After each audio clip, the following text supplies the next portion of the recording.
So Jordan Brand does this thing that I think a lot of other sneaker brands try to do, but honestly don't do it as well as Jordan Brand. And that's release an ultra limited sneaker that everyone wants, but no one can really get. And then about 6 months later, they release a shoe that is very, very similar, but a little bit different, and it's much more widely available. And in most cases, it's a shoe or a colorway that wouldn't have been as popular if it hadn't been preceded by a pair of sneakers that everyone wanted. And I feel like, and correct me if I'm wrong, but that is exactly what's happening with this release. What's up everybody, I'm Seth Fowler, and today I'm reviewing the upcoming Air Jordan 1 Heritage. Oh, and actually, I'm also giving this pair away, so if you guys want to find out how you can win this pair for yourself, make sure to stay tuned until later on in the video.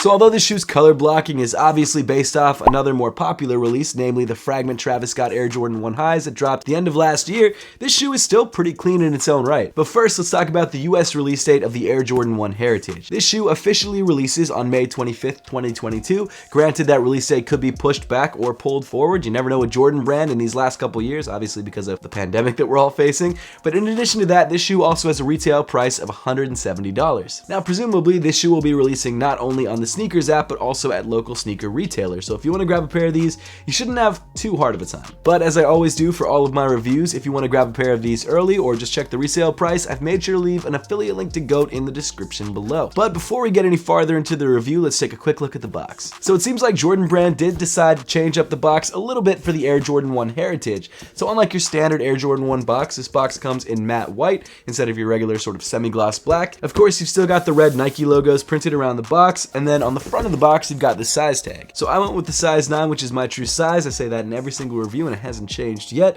And the official colorway of this shoe is white University Red Black. Not too exciting, but it's always good to know what you're gonna get in the box, just in case you're like legit checking a pair of sneakers or something like that. But getting back into the sneaker itself, we've already talked about the striking resemblance between this shoe and the Fragment Travis Scott Air Jordan 1s, at least when it comes to color blocking. However, that's not the only shoe that this shoe is based on. In fact, that shoe was actually based off of an original Air Jordan 1 sample from 1985. That sample came in blue and white and honestly looked almost exactly like the Travis Scott Fragment Air Jordan 1s, except without the backwards Nike swoosh. And to be fair, the Heritage Air Jordan 1s look even more like that sample than the Fragments, except for the color itself. Obviously that shoe was blue, this shoe's red, but the color blocking is almost identical. Now I've said this a lot in the past, especially when referencing the Travis Scott Fragment Highs.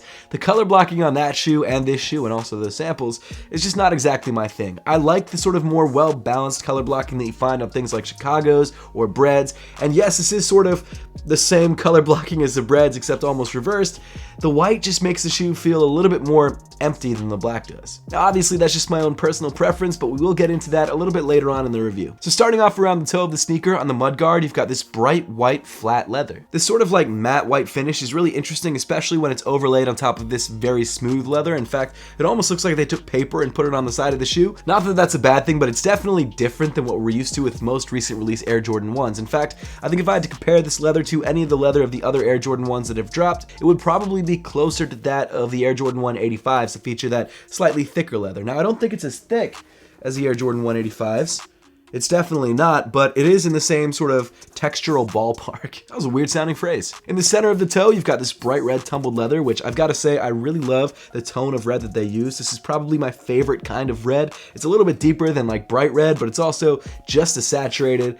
I love it. Again, the color blocking is not exactly my thing, but this hue of red is fire. Moving up towards the tongue, the sneaker comes pre-started with a set of black flat laces. However, if you're not a fan of the black flat lace look, you can switch them out for a set of white laces or red laces that also come inside the box. Honestly, in most cases, I probably wouldn't go with the black laces on these guys, maybe the white laces. I just went with them because that's what was pre-started and I just didn't think about it. I just laced them up. So that's why we went with black, but I think in most cases, white might be the move actually. Then underneath the laces, you've got your standard nylon tongue, this time around in white. And then at the top of the tongue, you've got the Nike Air logo that comes in black with red embroidery. Moving inside the shoe, you've got this nice soft black fabric sock liner. And rounding off the inside of the sneaker on the insole, you've got a white insole with the Nike Air branding printed on the heel in red. Now, as far as sizing and fit is concerned, you probably know exactly what I'm gonna say because this shoe is a Jordan 1 and I review a lot of Jordan 1s, but this shoe fits just like every other pair of Jordan 1s. And for me, that's true to size, but for you, it might be something different. So if you haven't tried on a pair of Jordan 1s before, before, I definitely recommend going over to a friend's house or maybe going down to a local consignment store, trying on a pair of Jordan 1s just to make sure that they fit before you spend the $170 on this pair. Because honestly, this shoe will be hyped up, but it's not going to be insanely hyped. So if you win a pair of these and you buy them, it might be a little bit harder to offload these shoes and get your size because I don't think they're going to resell for that much. Maybe I'm wrong, but as of right now, a couple weeks before release, I think they're going to go for pretty much retail. But that tangent aside, comfort-wise, these shoes feel like every other pair of Jordan 1s. Fine. They're not incredibly comfortable by any stretch of the imagination, but they're also not uncomfortable. If you wear a lot of Jordan 1s, you know exactly how these feel. And then continuing back in the shoe to the midfoot, around the eye stays of the sneaker, and of course in the center of the midfoot, you've got more of that sort of papery white flat leather. I shouldn't really call it papery, it's just kind of paper-like. It's not papery feeling leather because it's pretty thick, but it reminds me of paper, is what I'm trying to say. In the center of the midfoot, you've got this bright red Nike swoosh in that same red tumbled leather, and around the edges of the Nike swoosh, you can actually see the grain of the leather, which comes in this sort of light orangey color. I really like when Jordan Brand leaves a more natural edge and lets you see the grain of the leather. It makes the shoe feel a little bit more premium, even though it's probably not. It just makes the shoe feel a little bit more high-end than it actually is. Continuing even farther back in the shoe, you've got more of that red tumbled leather with that same sort of natural edge on both the heel and on this sort of wing portion of the shoe. And of course, on the lateral side, you've got the Wings logo debossed into the shoe in gloss black. Underneath that red panel, you've got this black leather panel around the top of the ankle, which actually comes in this sort of tumbled texture. It's obviously a fake tumbled texture, but it is kind of nice to see. Maybe I'm just a little bit more old school when it comes to this sort of panel, but I like when they're a smooth leather. There are different parts of the shoe that just don't make sense to me when they're tumbled, and that's one of them. It's a stupid gripe, but I just prefer my Jordans to look like my other Jordans. I know that's dumb, but that's how I feel. Then continuing down on the shoe, you get to this bright white midsole, which actually matches the leather pretty well. Usually the leather on the upper of the shoe is a little bit darker of a shade of white than the midsole. In this case, they're almost exactly the same, which is kind of nice. And then finally, finishing off the sneaker, you've got this bright red rubber outsole. Before we round off the review though, and get into how you can actually win this pair for yourself, I do want to ask, did you guys notice those fire Apothecary socks in the on-foot portion of the video? We've got the big logo Apothecary collection dropping this Friday at 11 a.m. Eastern time on apothecary.com. If you guys want to grab them, there will be a link in the description below. But these guys are absolutely fire. They fit with a lot of different fits, especially because you get so many great colorways. You've got this sort of olive green, you've got this black, you've got this nice, very light pink, which I actually really dig, and of course this light blue color. And weirdly enough, my favorite detail of this sock is actually the Apothecary logo running across the top of your foot. It's something that you won't really see when you're wearing the sock, but I think it looks fire regardless. So again, if you guys want to grab any of the socks from this collection, they drop Friday at 11 a.m. Eastern time on apothecary.com. But getting back to the shoe, overall, the Air Jordan 1 Heritage is a solid new colorway from Jordan Brand. It's not anything exciting. It's obviously a little bit of a cash grab by Jordan Brand, but you can't really blame them for it.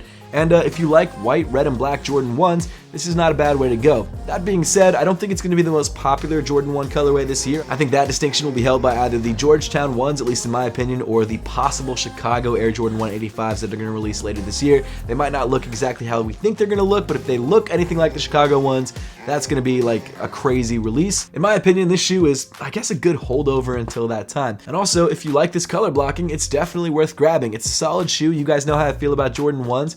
It's just not the most exciting Jordan 1 ever. And I know there's people out there who don't think any Jordan 1s are exciting, but those people probably aren't watching this review. So that being said, if you want to grab them, they drop May 25th for $170. And if you can get lucky enough on the sneakers app to grab them, great, they're definitely worth picking up. But now let's find out how you can win this pair of Heritage Air Jordan 1s. So all you need to do to enter this giveaway is to subscribe to this channel, which if you've already done it, great. If you have not yet subscribed, please hit that subscribe button down below. We're on the road to 1 million, and once we hit 1 million, I'm giving away a crazy pair of sneakers, so make sure to stay tuned for that. But if you guys want to win this shoe, just make sure to subscribe and then comment something about the shoe in the comment section down below. It can be anything, and you will be entered. But of course, you do have to be subscribed, and I'll pick your comment and pin that comment 2 weeks from today. And actually, I'll also announce the winner on the community tab, which I believe you can only really see consistently if you're subscribed. So if you see the announcement on the community tab, I'll know you subscribed. Hopefully you'll be the winner. If you're not, I mean, at least you'll know who won, so there's that. But again, this giveaway runs for 2 weeks from today, and all you need to do is subscribe and comment below. That's all there is to it, and good luck. But now I would love to know your thoughts on the Air Jordan 1 Heritage and whether this is a shoe that you're going to go for if you don't happen to win it in the giveaway. So make sure to let me know your thoughts in the comment section down below. And as always, thank you so much for watching. Make sure to subscribe if you haven't yet, and I'll see you all in the next one.